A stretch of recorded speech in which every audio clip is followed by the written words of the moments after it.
6장에서 하나님을 전심으로 마음을 다하고 뜻을 다하고 힘을 다하여 내 하나님 여호와를 사랑하라 하는 말씀을 우리가 나누었습니다. 오늘 7장은 진멸하라는 말씀이에요. 사랑하라, 진멸하라, 이것은 동전의 양면과 같아요. 1절, 2절입니다. 내 하나님 여호와께서 너를 인도하사 네가 가서 차지할 땅으로 들이시고 내 앞에서 여러 민족, 7족속이죠.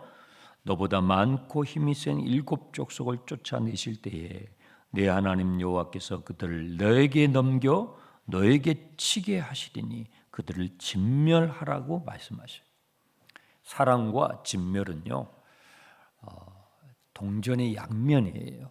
여러분이 누군가를 사랑했어요. 그리고 그 사람과 결혼을 하게 됐어요. 그러면요, 내가 이 사람을 선택하고 이 사람을 사랑하게 되고 이 사람을 내 인생의 반려자로 택해서 결혼을 하게 되면요, 그러면 또 다른 어떤 것들과 싸움을 시작하게 된다는 걸 의미해요. 사랑과 전쟁은요, 동전의 양면이에요. 우리가 하나님을 전심으로 사랑하잖아요. 사랑하게 되면 하나님이 원하지 않는 그 어떤 것들과 싸움을 하게 되는 거예요. 이 사랑과 싸움은 함께 가는 거예요. 제가 결혼 교육을 할 때 주례를 하면은 그 전에 이제 신랑 예비 신랑 신부를 만나요. 그럼 제가 꼭 당부를 하는 게 몇 가지가 있는데 그 중에 하나가, 우리는 다 자동차를 타고 다니잖아요. 자동차를 타고 다닐 때 이제 결혼을 하게 되면 당신의 옆 좌석은 당신의 남편의 좌석이고 당신의 아내의 좌석이 됩니다. 꼭 그 자리를 지키십시오. 그 옆자리를 타인에게 내주면 안 됩니다. 그런 말을 합니다. 그 뭐예요? 사랑과 싸움은 동전의 양면이란 말이에요. 그 사랑을 지키기 위하여 그 사랑과 반대되는 대상들과는 싸워야 돼요. 그래야 그 사랑을 지켜나갈 수 있는 것입니다. 그런 의미로 여러분들이 6장과 7장을 함께 이해하셔야만이, 만약에 7장만 읽으면 하나님 너무 잔인하시네, 이렇게 이제 될 수가 있는 것이죠. 하나님은 사랑이시라고 그랬는데, 하나님 사랑이신데 그 사랑의 속성을 여러분들이 이해하지 못하게 되면 오히려 하나님의 말씀을 오해하게 되는 것입니다. 우리가 하나님을 사랑하기 전에 우리의 옛주인 노릇했던 대상이 마귀입니다. 아까 여러분 찬양했잖아요. 이렇게 하면서 이렇게 있잖아요. 그렇죠? 그게 이 마귀하고 싸움이 이렇게 간단하게 되면 얼마나 좋겠어요. 얼마나 좋겠어요. 근데 그렇게 간단하지가 않아요. 여러분, 애굽에서 이스라엘 백성들이 빠져나올 때 그 애굽의 바로가 어떻게 해요? 안 놔주려고, 그렇죠? 안 놔주려고 마귀가 그렇게 해요. 우리의 힘으로 빠져나오나요? 우리의 힘으로 못 빠져나와요. 그러니까 우리가 할 수 없으니까 주님이 하시는 거예요. 복음은 우리가 할 수 있다면 우리 보고 하라고 그러죠. 우리가 할 수 없기 때문에 출애굽 사건은 하나님의 능력으로 빠져나오잖아요. 네, 그렇잖아요. 그래서 복음인 것이죠. 우리가 주님을 사랑하게 되면 우리는 우리가 원하든 원치 않든 어떤 싸움으로 참전하게 돼요. 인생은요, 그래서 전쟁이라고 그러잖아요. 저기서만 전쟁이 일어나는 게 아니라 내 안에서도 전쟁이에요. 내 안에서도 전쟁이에요. 목사님 꼭 싸워야 되나요? 좀 싸우지 않고 좀 이렇게 살면 안 되나요? 예수님 믿고 좀 이렇게 편안하게 그냥 살면 안 되나요? 그러면 좋지만 그렇게 되지가 않습니다. 자, 이 1절을 다시 보세요. 약속의 땅에 들어가게 되는데 그 땅에는 아무도 없는 그냥 텅 빈 공간이 아니라 7 족속이 그 땅을 지키고 있다고 그랬잖아요. 이미 그 땅을 지키고 있어요. 그런데 이 7 족속은 어떠냐면 너보다 뭐예요? 수가 많고 그랬죠. 또 힘이 세고 그랬죠. 너희보다도 수도 많고 힘도 더 세요. 그러면 우리가 싸우면 못 이기잖아요. 우리가 주님을 믿게 되고 주님과 사랑하게 되면요, 우리는 어떤 싸움에 참여하게 되는데 원치 않든 원하든 간에, 그런데 그 싸움은, 이 영적인 싸움은 우리가 못 이기는 거예요. 우리의 힘으로는, 우리의 살아온 방식으로는 못 이겨요. 수도 더 많아요. 여러분, 세상에 얼마나 수가 많아요. 그리스도인이 세상 속에서 살아갈 때 우리는 마치 계란으로 바위를 치는 것처럼 우리는 수도 작고, 그렇죠. 세상은 거대하잖아요. 너보다 더 많고 힘이 센 7 족속을 상대해야 돼. 이 싸움은 애당초부터 우리의 힘으로 이길 수 없는 싸움인데, 우리의 힘으로 이길 수 없는 싸움에 우리가 참전하게 되는 거예요. 왜요? 주님을 사랑하기 때문에. 네. 그러니까 이 싸움은 어떻게 싸워야 되겠어요? 내 방식으로 싸우면 안 된다는 거예요. 주님의 명령과 규례와 법도를 지켜 행함으로 싸우라는 거예요. 네. 하나님의 방식으로 싸우라는 것이죠. 만약에 너희가 그들을 상대할 때 2절 어떤 언약을 하든지 또 그를 불쌍히 여기든지 또 혼인을 하든지, 여러분 결혼은요 그렇게 단순하지 않아요. 단순한 어떤 결합이 아니에요. 영적인 사건이에요. 네. 영적인 사건이에요. 성경은 이건 뭐 처음부터 끝까지 이런 부분은 말씀하잖아요. 우리가 사소하게 생각하죠. 아유, 괜찮겠지, 뭐 괜찮을 거야. 그렇게 간단하면 얼마나 좋겠습니까? 간단하지 않죠. 우리가 이 정도는 괜찮아 하고 적당하게 타협하게 되면 4절을 보세요. 그가 너의 아들을, 너의 자녀를 유혹하여 어떻게 해요? 하나님을 떠나게 만들어요. 하나님을 떠나게 만들어요. 하나님과 멀어지게 만들어요. 여러분이 원치 않는 것이죠. 하나님과 멀어지게 만들어서 다른 신들을 섬기도록 할 거예요. 그래서 너희는 약속의 땅에 들어갔을 때에 5절 제단을 헐어버리고 주상을 깨뜨려버리고 목상을 찍어버리고 우상들을 불살라야 한다라고 말씀하셔요.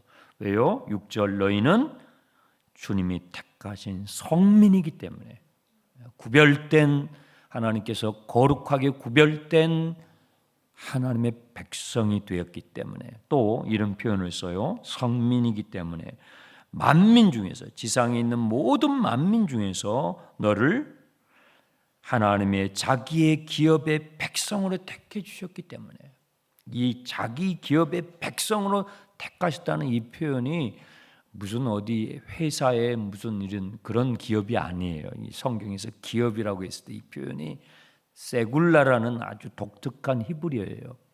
이 세굴라라는 이 단어는요, 보물이라는 뜻이에요. 쉽게 말해서 보물. 그래서 영어 성경에도 트레저라고 되어 있어요. 보물이에요. 만민 가운데서 정말 보물처럼, 보석처럼 하나님께서 여기고 택해 주셨으니 너희는 이 싸움에서 이와 같이 싸워야 된다라고 주님께서 말씀하셔요.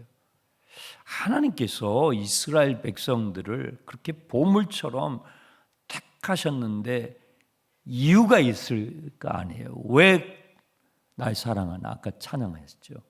왜 날 사랑하나? 여러분 왜 사랑하실까요? 여러분을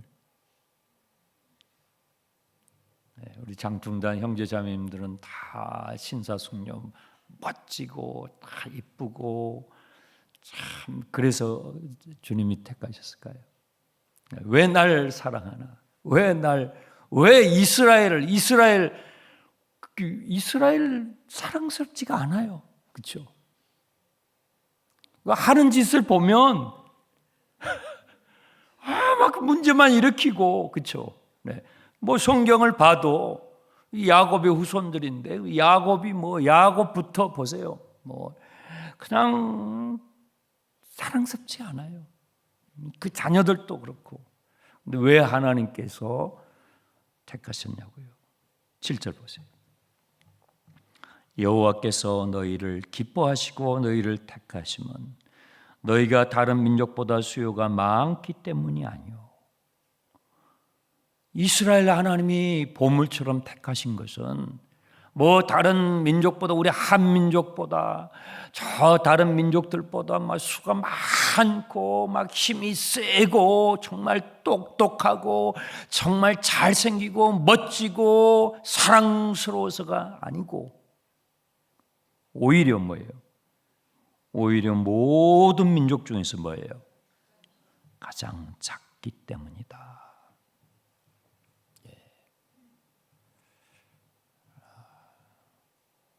모든 민족 중에서 가장 작기 때문에 하나님께서 내가 너 택한다.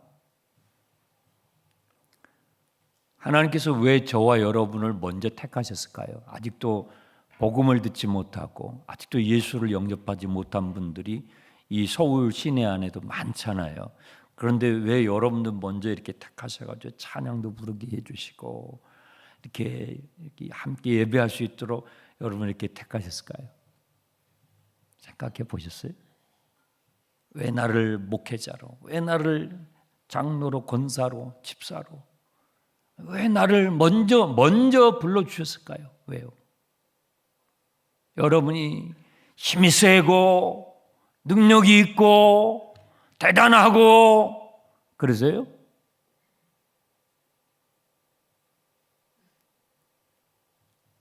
질문이 어렵습니까? 거기 그랬죠. 7절에 너희가 오히려 모든 사람보다 중에서 가장 작기 때문에 가장 부족하기 때문에 가장 연약하기 때문에 가장 자랑할 것이 없기 때문에 여기서 작다라는 의미는 그런 거예요. 가장 자랑할 것이 없고 가장 부족하고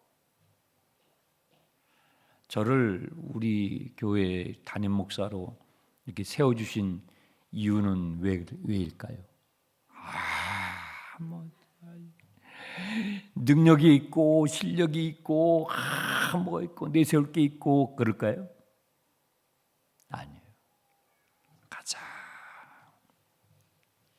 가장 모질이 가장 부족한 사람, 가장 약한 사람 하나님께서 불러주지 않으면 소망이 없는 정말 예수 안 믿으면 정말 소망이 없는 가장 작기 때문에 그래서 먼저 우리를 불러주신 것입니다.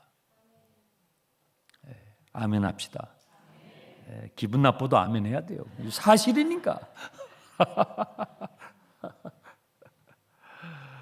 가장 작기 때문에. 여러분 그게 굉장히 중요합니다. 그래서 새 가족들이 오시잖아요. 방문자들이 오시고 꾸준히 오시잖아요. 홈커밍 하는 분들 오시고 하시면요.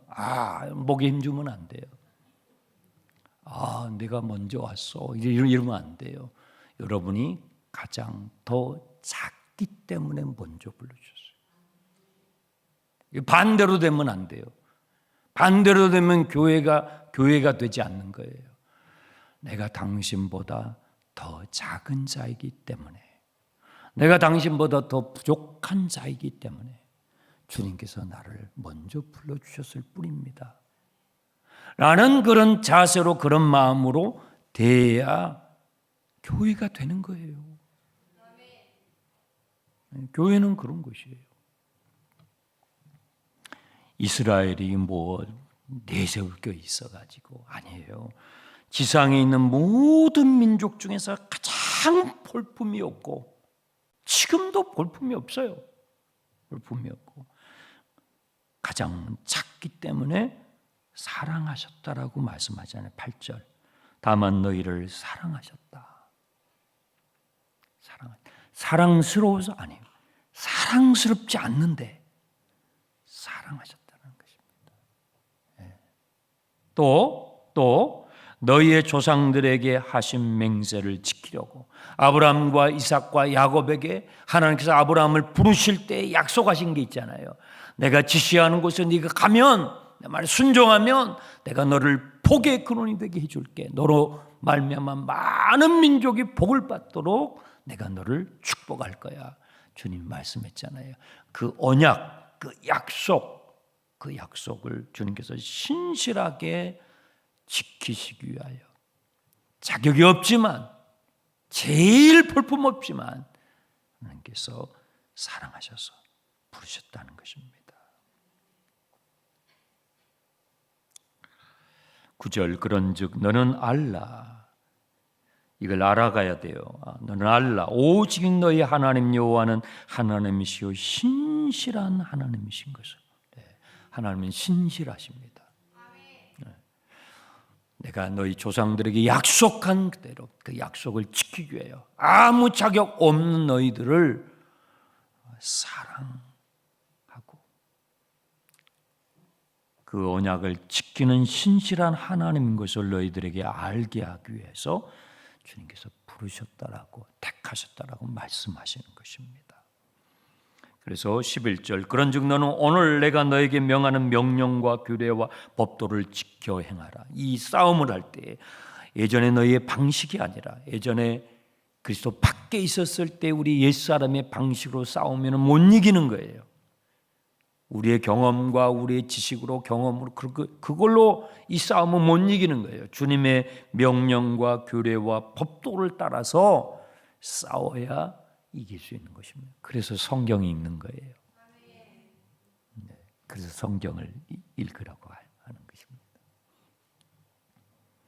12절 너희가 이 모든 법도를 듣고 지켜 행하면 내 하나님 여호와께서 내 조상의 맹세하신 언약을 지켜 내게 인애를 베푸실 것이요. 네, 인애라는 단어가 9절과 12절에 두 번 나오죠. 인애 거기다가 동그라미 하세요. 아주 중요한 단어예요. 아주 중요한 단어예요. 이 인애가 히브리어로 헤세드예요. 헤세드. 헬라어 신약 성경의 헬라어에서는 아가페가 거의 같은 뜻이 되겠죠. 이 헤세드는 단순한 사랑이 아니에요. 단순한 사랑이 아니라 언약, 그 앞에 언약이 붙죠. 이 인애라는 단어의 쌍둥이처럼 붙는 게 그 앞에 그의 언약을 이행하시며 인애를 그랬죠.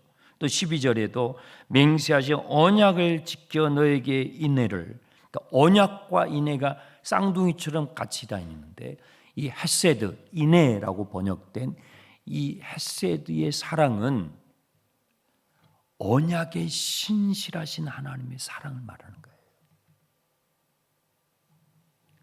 감정에 기초하고 그런 게 아니라 하나님의 언약에 기초한 변함없는 하나님의 신적인 사랑을 이 헤세드라고 표현해요. 복음은 하나님의 사랑이잖아요. 그 사랑은 헤세드를 말하는 거예요. 언약에 신실한, 우리의 실력에 상관없이, 우리의 어떠한 상관이 없이 하나님의 언약에 기초한 변함없는 그 사랑을 헤세드예요. 이 헤세드를 내가 베풀겠다라고, 천대까지 베풀겠다고 주님께서 약속해 주시는 것입니다. 13절에 너를 사랑하고 복을 주어 번성하게 하고, 그리고 풍성하게 하여 너희를 번식하게 할 것이다 하는 축복의 여러 표현을 해주고 계셔요. 그런데 만약에 이 주님의 경고를 우리가 경홀히 여기고 그 약속의 땅에 들어갔을 때에 남겨두게 되면, 진멸하지 않고 남겨두게 되면 어떻게 되냐면 16절, 내 하나님 여호와께서 내게 넘겨주신 모든 민족을 내 눈이 긍휼히 여기지 말고 진멸하며 그들의 신을 섬기지 말라. 그것이 너에게 올무가 되리라. 그것을 남겨두게 되면 뭐가 돼요? 올무가 된다는 거예요. 올무는요, 덫이에요. 우리가 그것을 남겨두게 되면 이거 불쌍한데, 이게 아까운데 하면서 그걸 남겨두게 되면 스스로 내가 걸리는 덫을 내가 만들어버리는 격이 돼요. 내가 빠질 함정을 내가 파는 것이 된다는 거예요. 내가 나를 속이는 거죠. 내가 나에게 속아요. 그런 실수를 하게 될 거라는 것입니다. 또 17절 심중에 어떻게 우리가 나보다 더 숫자가 많고 강한 이 가나안 7족속을 우리가 감당할 수 있을까 하면서 두려워하게 된다면 18절 그들을 두려워하지 말고 무엇을 기억해요? 여호와 하나님께서 너희를 바로와 애굽의 손에서 어떻게 끄집어내셨는지를 기억하고, 출애굽기죠. 그래서 출애굽기를 읽는 거예요. 하나님께서 그렇게 자격이 없는, 그렇게 실력도 없는 이스라엘 백성들을 당대의 가장 강력한 제국이었죠. 가장 강력한 제국의 그 손에서 어떻게 하나님께서 끄집어내요 광야를 건너 약속의 땅까지 인도하셨는지를 기억하면서 우리의 힘으로 되는 것이 아니라 하나님의 능력이 되었음을 19절에 그랬죠.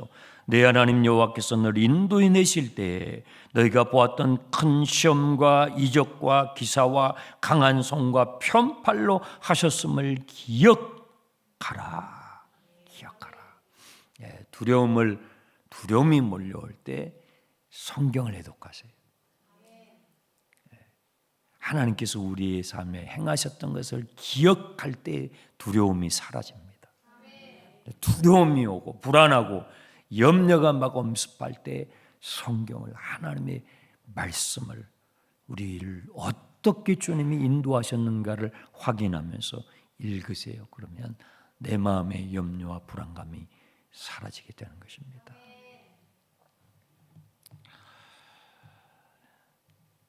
20절에 내 하나님 여호와께서 또 왕벌을 그들 중에 보내요. 이 출애굽기에 보면요, 이스라엘 백성들을 끄집어내실 때 하나님께서 왕벌을 보내서 하셨다라는 표현이 나와요.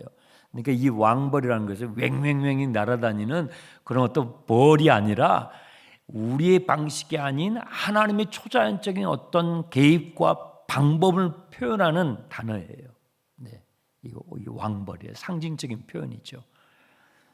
하나님의 방식으로 출애굽시키셨던 것처럼 그와 같이 하나님의 방식으로 너희를 이기게 하실 것을 말씀하시는 것입니다. 21절 다 함께 읽습니다. 너는 그들을 두려워하지 말라. 내 하나님 여호와 곧 크고 두려우신 하나님이 너희 중에 계심이니라. 정말로 두려워해야 될 분은 그 약속의 땅에 있는 칠족속이 아니고 너희보다 숫자가 많고 너희보다 더 견고한 성을 가지고 있고 더 큰 무기를 가지고 있고, 이스라엘 백성들은 총동 무기를 사용했어요. 그런데 가나안의 칠족속들은 철기 무기를 가지고 있었어요. 철병거 나오죠, 사사기서에 보면. 그러면 무기나 숫자나 모든 것으로 상대가 안 돼요. 하나님의 방법으로만 약속의 땅을 차지해요. 그래서 약속 땅에 들어갔을 때 첫 번째 전투가 뭐예요? 여보세요? 여리고성이잖아요. 그 여리고성 싸울 때 어떻게 해요? 막 그냥 활 쐈나요? 아니에요. 그런 방법으로 못 이긴다는 것을 보여주기 위한 첫 번째 전투예요. 이상하게 싸우잖아요. 그렇죠? 이상하게 싸워야 돼요. 네. 새벽 특세도 해야 되고요. 막 이렇게 수요일 날도 와야 되고요. 막 그렇게 해야 돼요. 이상하게 싸우는 거예요. 이상하게 싸우는 거예요. 화를 쏘고 창을 던지지 않잖아요. 그렇죠? 성을 오와열을 맞춰가지고 착 돌잖아요. 돌 때에도 침묵하면서 돌아요. 때로는 기도할 때는 침묵하면서 기도해야 되고, 또 때로는 통성으로 기도해야 되고, 마지막 치를 때는 와 하고 소리 지르잖아요. 그렇죠? 때로는 침묵하면서 기도해야 되고, 또 때로는 합심하여 통성으로 기도해야 되고, 이상하게 싸우죠. 그렇죠? 하나님의 방식으로 싸움으로 차지하게 되는 거죠. 정말로 두려워야 될 크고 두려운 분은 하나님이시고 그 하나님께서 우리 안에 계심을 너희가 기억하라는 거예요. 22절이요. 내 하나님 여호와께서 이 민족들을 너희 앞에서 조금씩 쫓아내시리니 너는 그들을 급히 멸하지 말라. 들짐승이 번성하여 너를 해칠까 하노라. 좀 이상하죠? 약속의 땅에 들어가서 그들을 상대를 할 때 하나님의 방식으로 상대하지만 한꺼번에 급히 멸하지 말고 조금씩 쫓아내라고 말씀하셔요.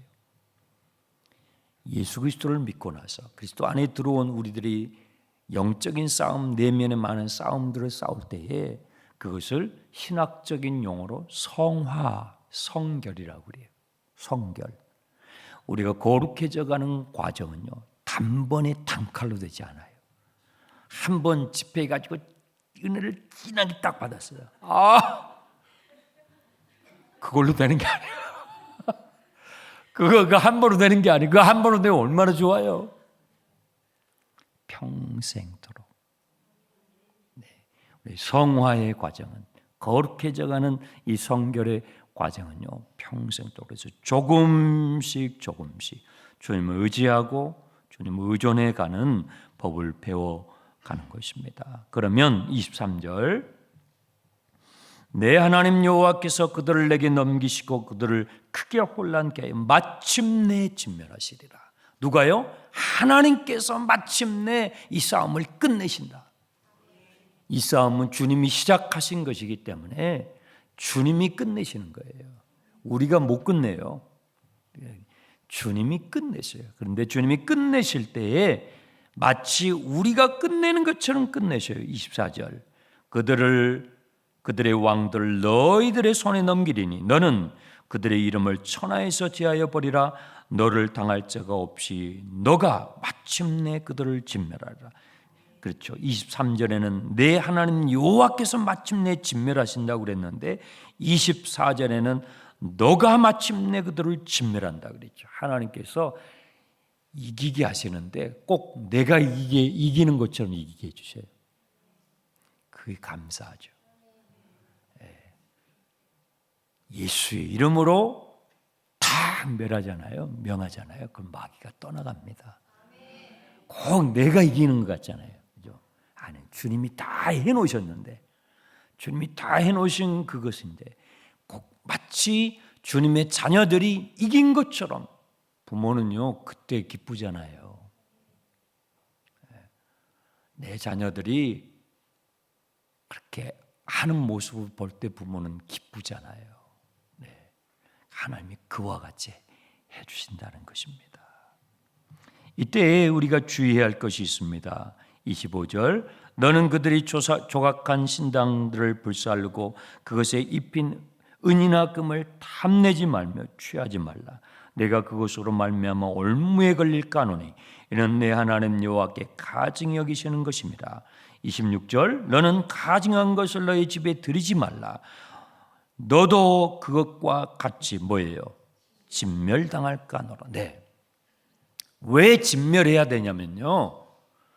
왜 진멸해야 되냐면 진멸하지 않으면 우리가 진멸당해요. 마지막 26절에 그랬대요. 이것을 진멸하지 않으면 너희가 진멸을 당하니까. 죄라는 게 그런 거예요. 죄와 악을 진멸하지 않고 놔두잖아요. 그러면 자그만 그 누룩 같은 그것이 퍼져가지고 결국은 온 집안을, 내 인생을 다 먹어버려요. 근데 주님의 이 말씀을 이제 다 들었잖아요. 들었는데도 이 말씀을 어겼던 사람들이 이제 성경 여러분들 쭉 애독하면 나오죠. 누구죠? 여호수아 시대 때 누가 있었죠? 아간이 나오잖아요. 자기 집에 가져오잖아요. 은금을 탐하지 말라. 그것이 너를 진멸하게 될 것이다 했지만 이 말씀을 무시하는 거예요. 자기 방식대로 싸우는 거예요. 아간이 탁 걸리잖아요. 또 있잖아요. 사사기서 이제 여러분 사사기서 읽잖아요.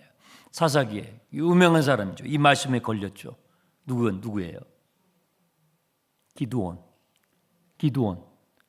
기드온이요. 처음에는 기드온이 잘 나가잖아요. 그러니까 여러분이 기드온을 앞부분만 읽으면 안 돼요. 거의 기도 엄청 막 훌륭하잖아요. 그래서 막 그 부모님들 이렇게 기도해요. 아버지 우리 아들 딸들 기도원같이 되게 하옵소서. 기도를 잘해야 돼요. 그건 기도원의 앞부분만 읽으신 거예요. 기도원은 가면 갈수록 이상하게 됩니다. 이상하게 돼요.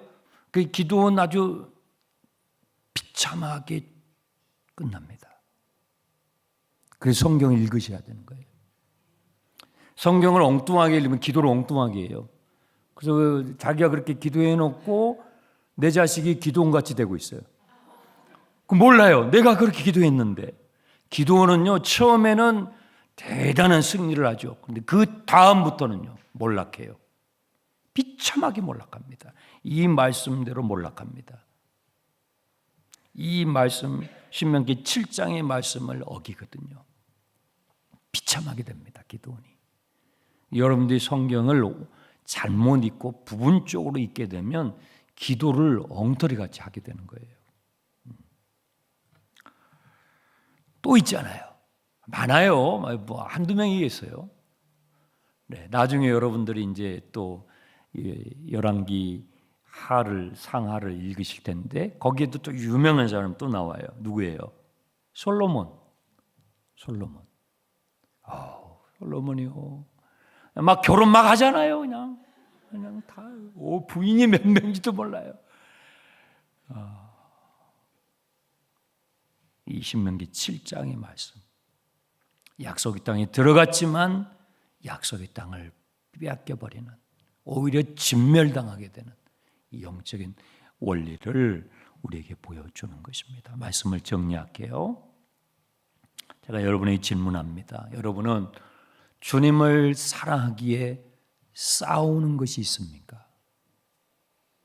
주님을 사랑하기 때문에 싸우는 내면의 싸움이 있습니까? 있어야 합니다. 있어야 하는 것입니다. 사랑과 전쟁은 같이 가는 거예요. 사랑하기 때문에 싸우게 되는 영역이 생기는 거예요. 그럼 싸움을 안 하고 있는 건 뭐예요? 사랑이 식어져 간다는 거죠. 사랑이 식어져 간다는 거죠. 내가 전심으로 하나님을 사랑할수록 내가 싸우게 되는 영역이 더욱 뚜렷해지는 것입니다. 내가 진멸해야 되는 그 영역들이, 주제들이, 대상들이 뚜렷해지는 것입니다. 저는요, 성령님께서 그런 싸움을 매번 하게 하셔요. 저는 해년마다 주님이 저에게 주시는 이 주제들이 있어요. 야, 너희 올해는 말이야, 교만과 싸워야 돼. 올해는 말이야, 너 탐욕과 싸워야 돼. 올해는 말이야, 너 음란과 싸워야 돼. 주님을 전심으로 사랑할 때 우리에게 싸워야 할 주제가 생기고, 싸워야 할 대상이 생기고, 싸워야 할 영역이 분명히 있는 것입니다. 그것이 크고 나의 힘으로 해볼 수 없는 어떤 대상이지만 어차피 이 싸움은 내 힘으로 싸우는 싸움이 아니에요. 주님을 의지함으로, 크고 두려우신 주님이 나와 함께 하심을 믿고 신실하신 주님을 의지하고 싸우는 영적인 싸움이기 때문에 여러분 안에 주님을 사랑하기 때문에 싸우고 있는 주제, 대상이 있어야 하는 것입니다.